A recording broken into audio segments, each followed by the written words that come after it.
Olá!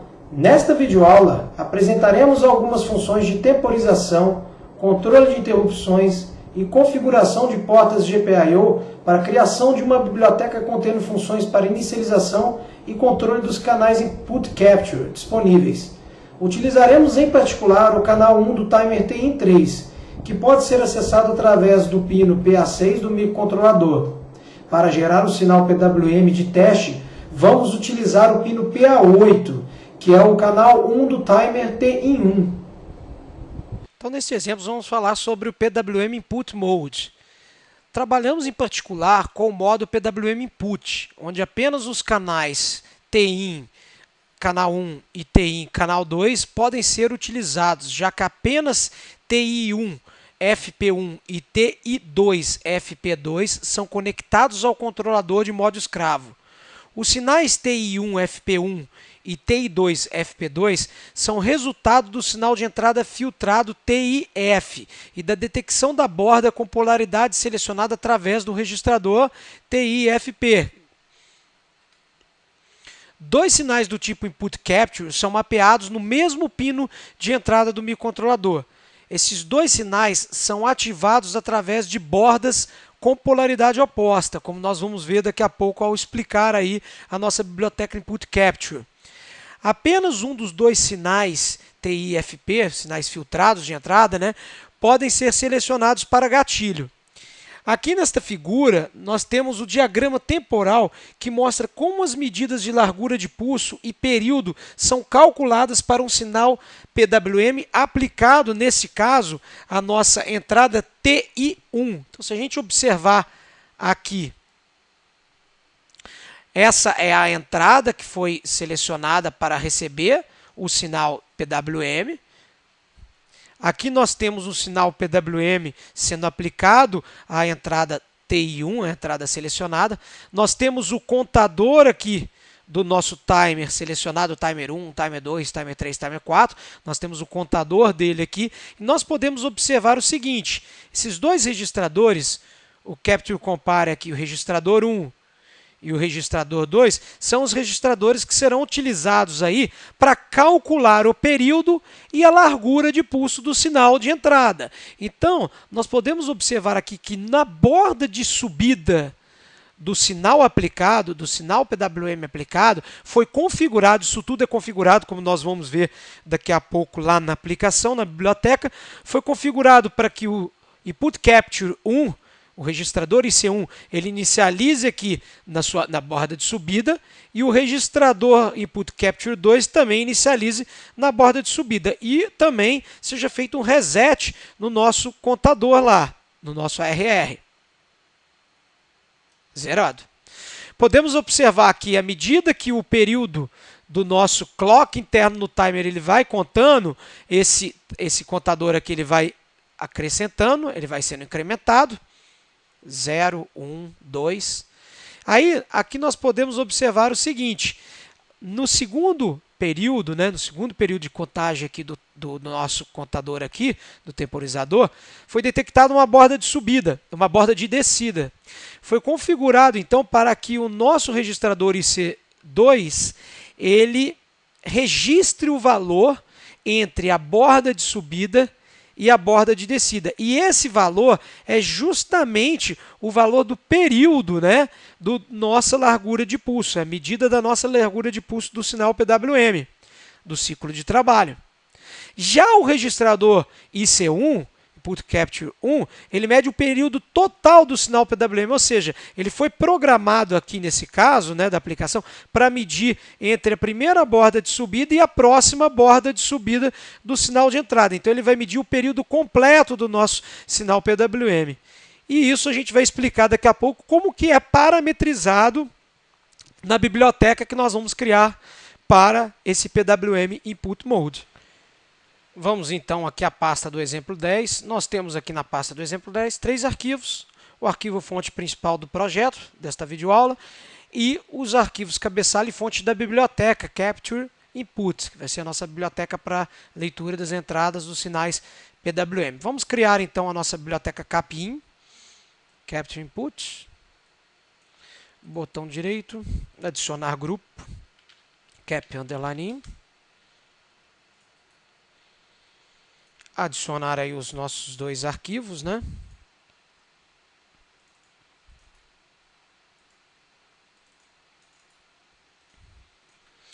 Cap underline in, cap underline in ponto H.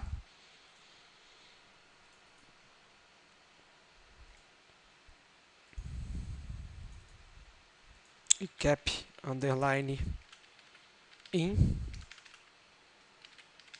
ponto C.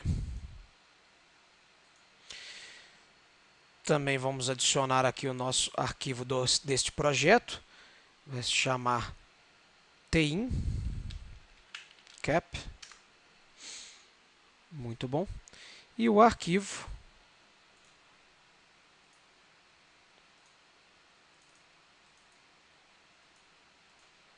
tin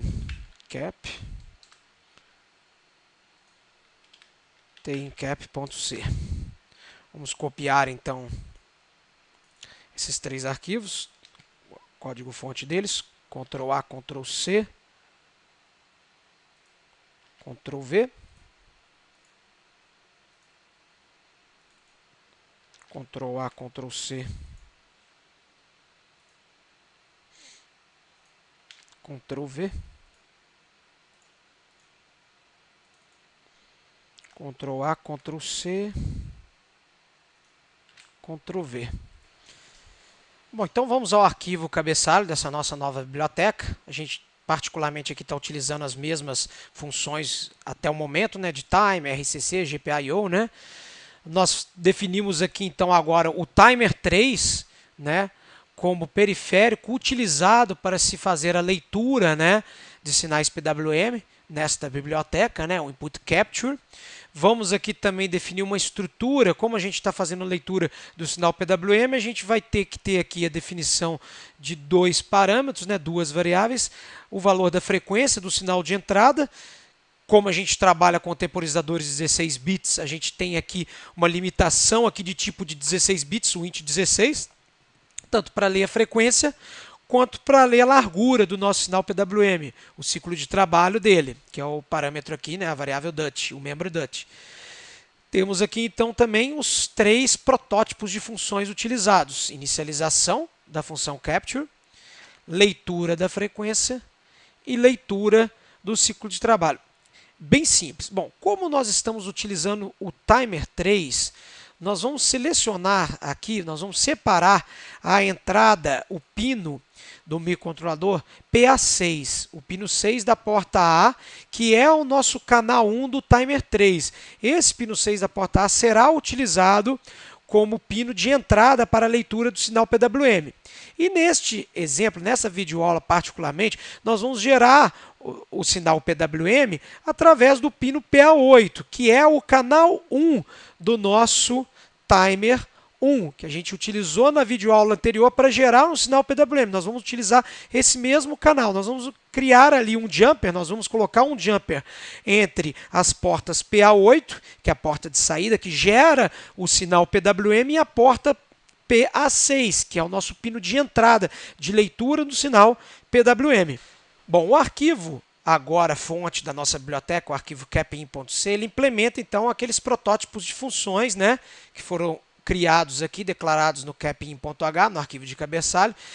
E nós podemos observar aqui já de cara aqui a criação de uma variável global, né, do tipo capTinVarType, que é a nossa variável que armazena aqui os valores da frequência e do ciclo de trabalho também do nosso sinal de entrada. Bom, o que a função capin faz? Ela é composta aqui inicialmente de três variáveis locais, são três estruturas. Estrutura para GPIO, estrutura para o controlador vetorial de interrupções, o NVIC, e também uma estrutura para o input capture, uma estrutura de timer, né?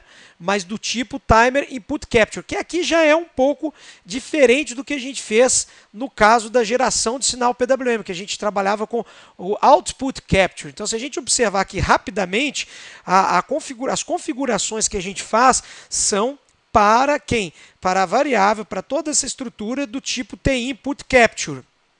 E a função para fazer essa configuração dessa estrutura, ela se chama TIM PWM I config de input.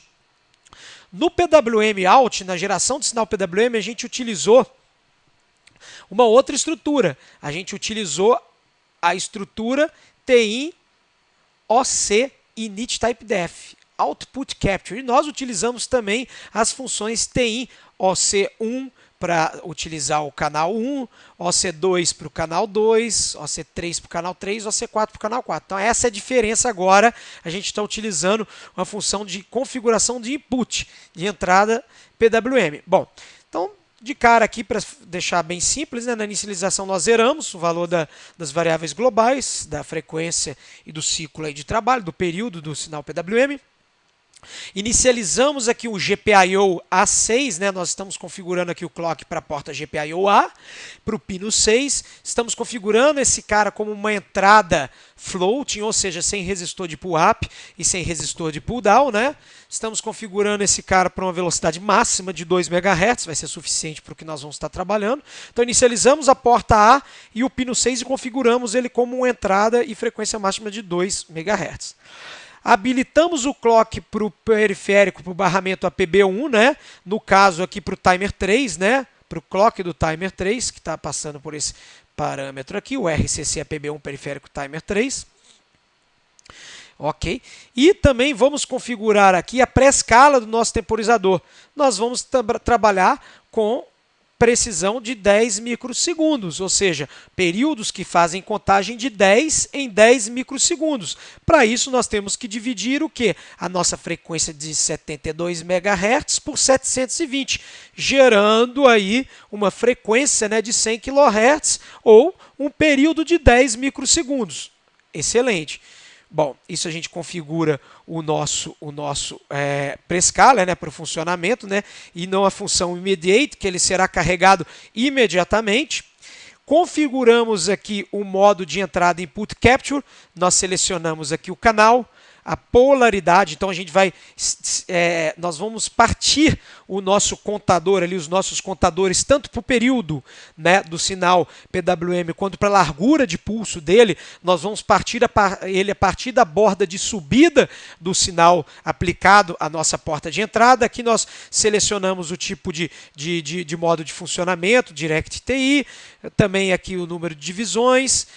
Nós fazemos então a habilitação da função TIM PWM put config, nós inicializamos o PWM put, selecionamos aqui o trigger, né, a função de trigger. Então o trigger será dado através desse parâmetro aqui, né, que é o TI1 FP1. Se a gente for verificar quem que é o trigger no nosso caso é a entrada, o sinal da entrada 1 filtrada. Se a gente pegar isso daí lá no nosso manual de referência, um diagrama em blocos da parte de timers, né, de input capture do nosso microcontrolador, a gente vai entender um pouco melhor dessa estrutura. Mas só para passar aqui, né, a gente vai selecionar então esse trigger como trigger de entrada, a gente vai selecionar o modo escravo através da função slave mode reset, né, que tem 4 tipos de funções aqui, reset, gated trigger e external, e a gente vai selecionar o master slave mode enable. Tudo isso que está sendo feito aqui, que está sendo executado nessas linhas aqui, é explicado detalhadamente no nosso manual de referência, entre as páginas 383 e 384. Então, se a gente vê aqui PWM Input Mode, 2 sinais Input Capture são mapeados na mesma porta TI-X. Esses 2 sinais eles são ativados através de portas de polaridade oposta, que é aquilo que eu tinha explicado anteriormente nesse gráfico. Então, o Input Capture 1, ele pega, por exemplo, a borda de subida, entre bordas de subida do sinal, e o Input Capture 2, ele pega entre borda de subida e borda de descida. Por exemplo, essa configuração que eu acabei de mostrar aqui, para o Input Capture, que seleciona o modo do escravo, que seleciona o Input Trigger utilizado, tudo isso daqui, toda essa configuração, ela segue exatamente essas determinações aqui, essas linhas aqui que estão especificadas aqui no manual de referência. Então, basicamente, eu não estou criando isso daqui não está vindo da minha cabeça. Isso daqui é algo que foi exemplificado, que já foi mostrado no próprio manual de referência RM001. 08 para fazer esse tipo de configuração de PWM Input Time. Então, eu apenas, na criação da biblioteca, segui esses passos que estão sendo mostrados aqui no manual. Muito bem. Seguindo aqui a função de inicialização, nós então habilitamos o nosso timer 3 e configuramos então o NVIC, o controlador vetorial de interrupções. Configuramos o timer 3, né? O IRQ do timer 3. Aqui nós colocamos ele com a prioridade abaixo do delay, da função delay. Selecionamos aqui, no caso, a segunda maior prioridade, por exemplo. E configuramos a interrupção dele para ser gerada através do registrador CC1, do Capture Compare 1, que é justamente, se a gente voltar lá no manual de referência, é justamente o IC1, que vai ser gerado aqui nas bordas de subida do nosso sinal. Então, ele gera uma interrupção logo de cara aqui nessa primeira borda de subida do sinal. O Input Capture 2 ele não foi programado para gerar interrupção, mas ele vai registrar o valor do contador nesse momento. E depois nós vamos gerar uma nova interrupção quando a gente pegar uma nova borda de subida desse sinal. Nessa nova interrupção, nós já vamos ter um novo valor do IC1, que vai dar a nossa frequência do sinal, e nós também vamos ter o novo valor do IC2, que vai dar a largura do nosso sinal PWM. Então é por isso que a gente seleciona esse cara aqui como fonte de interrupção aqui do nosso controlador aqui, nosso NVIC. Bom, a gente tem aqui então o gerenciador da nossa subrotina de interrupção. Então toda vez que ele pegar ali o sinal CC1, né, que é aquela borda de subida do sinal PWM de entrada, ele vai entrar nessa interrupção. Então, o que a gente vai fazer nessa subrotina aqui de interrupção? Primeira coisa, a gente verifica se essa interrupção ela foi realmente causada pelo sinal do CC1, né, do registrador ali CC1. Se foi, a gente limpa, a gente reseta essa flag, esse registrador CC1, para que a gente possa gerar uma nova interrupção no próximo ciclo de leitura ali do PWM, no próximo sinal lido, né? E nós armazenamos, nós copiamos aqui no caso para a frequência o valor do registrador CCR1, que é dado através da função getCapture1. Então, quando a gente tem esse estouro de interrupção, se a gente olhar lá no nosso manual de referência, imagina só, o estouro da interrupção ele ocorreu aqui na borda de subida. Nesse momento, nós temos como fazer a leitura do novo valor do período do nosso sinal PWM, dado aqui pelo nosso registrador aqui CCR1, e também temos como fazer a leitura da largura de pulso, dado pelo registro CCR2. Então, tudo isso é feito através, todas essas informações são buscadas através de uma funçãozinha pronta para isso da biblioteca DST, que se chama TIN getCapture1. Ela busca o registrador CCR1, que contém o período do nosso sinal PWM, e getCapture2, que busca o sinal de CCR2, que contém o pulso do nosso sinal PWM, e atribui esses valores às variáveis DUT e também às variáveis Frequency. Aí lá no nosso programa principal, toda vez que a gente quiser ler o valor da frequência, a gente chama a função readFrequency. O que essa função ela vai fazer para a gente? Ela vai pegar o último valor da última interrupção que foi executada da variável frequency e vai jogar esse cara, vai retornar esse cara lá para o programa principal e vai já zerar o valor dessa variável frequency para uma próxima interrupção, para uma próxima leitura, ele já tem um valor novo. A mesma coisa é feita para a leitura do pulso do nosso PWM. Então, a gente pega o valor atual da variável DUT, que foi lido através da função getCapture2, que está lá no registrador CCR2, copia o valor desse cara para a variável DUT, retorna o valor dessa variável DUT lá para o programa principal e zera esse membro aqui da estrutura captTinVar, o DUT, para poder fazer uma nova leitura, né? Uma nova atualização desse valor na próxima interrupção. Bom, analisando então agora o programa principal desse nosso projeto, nós incluímos então agora 3 bibliotecas. A biblioteca para gerar o sinal PWM lá no nosso canal PA8, do microcontrolador, né? Com uma frequência de 100 Hz e um período de 50%. Também aqui criamos aqui e incluímos também a biblioteca Capture Input para configurar o nosso pino de leitura, o nosso pino de entrada na porta PA6, que é o nosso canal 1 PWM, né?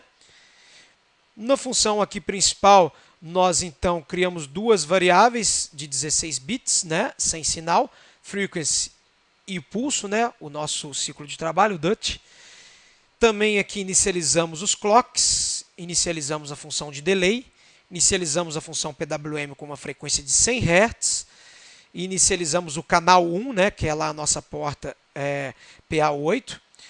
Configuramos esse nosso canal 1 aí para trabalhar aí com 100 Hz, 50%. Geramos um atraso aí de 2 segundos para guardar. Inicializamos então o nosso módulo PWM Input e ficamos aqui percorrendo um loop infinito e aguardamos de 15 em 15 milissegundos e fazemos de 15 em 15 milissegundos a leitura do valor atual da frequência através da função CapReadFrequency e o valor atual do ciclo de trabalho através da função CapReadDUT. Vamos então compilar o nosso projeto. Antes de transferir o projeto, vamos verificar aqui, vamos fazer uma conexão com o jumper entre os pinos PA8, que é o nosso pino de saída do sinal PWM, e o pino PA6, que é o nosso pino de entrada PWM, para fazer a leitura. Então, se a gente observar aqui na nossa placa de desenvolvimento, nós conectamos aqui um jumper marrom entre os pinos PA8 e o pino PA6 da nossa barra de pinos aqui nas laterais direita e esquerda do nosso microcontrolador. Bom, vamos transferir o programa, porém, antes de transferir esse programa, nós vamos colocar aqui um breakpoint. Vamos colocar um breakpoint aqui na linha 31, que é um breakpoint que já está aqui logo na inicialização aqui do nosso loop, para a gente ficar a cada ciclo fazendo aqui a varredura, né, da leitura da frequência do DUT. Vamos transferir. E vamos aqui inicializar, então, o nosso debugger.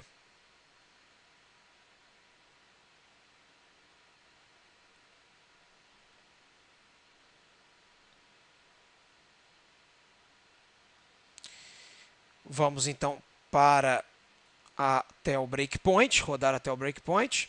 Deu delay de 2 segundos, foi até o breakpoint. Zeramos aqui o valor para a frequência e o valor também para o nosso pulso PWM.